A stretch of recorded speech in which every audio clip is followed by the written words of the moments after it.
Alice Sands has been living with dementia for the last few years. On the whole, she copes well and still lives on her own, but the dementia does affect her.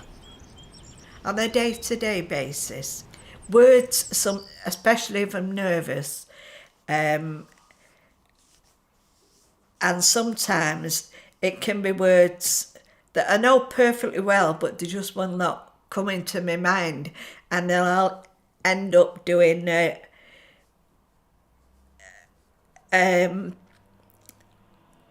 what would you see?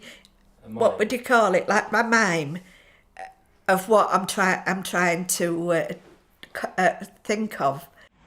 One thing that has helped Alice a lot is doing life story work with Laura Cole, a speech and language therapist who has been involved in recent research into this approach with the University of York. If you're doing life story work, you're really focusing on somebody's identity and therefore helping their self-esteem, and helping the person really stay connected to who they are, but also those important people in their lives. Alice and Laura worked together to create a book about Alice's life. Well, I thought it'd be nice for my grandchildren, really, when I thought about it properly. But at first, I just fancied the idea of doing it. Since then, having been caught up with dementia, I look at that life story and it makes me feel really good about myself by seeing me and my friend amongst the first set of pictures in the book, because we did feel like the bee's knees that day.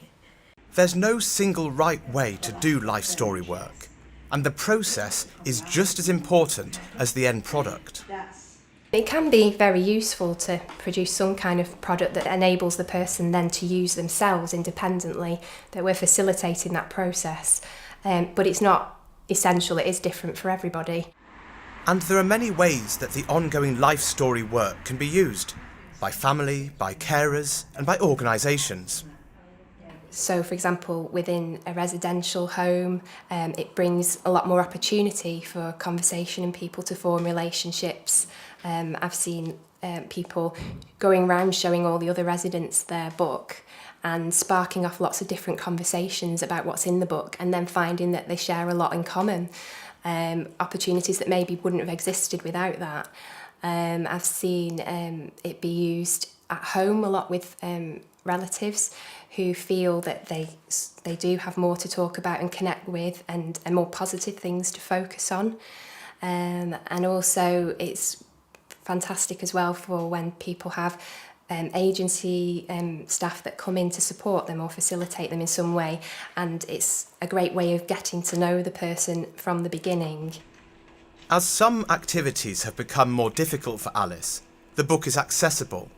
She can look at it whenever she wants, and so can her visitors. When people pick it up and say, is it all right if you have a look at it, I let them have a look at it. And if they want to ask questions, they can ask questions. I don't mind. The University of York's research has produced some good practice guidelines.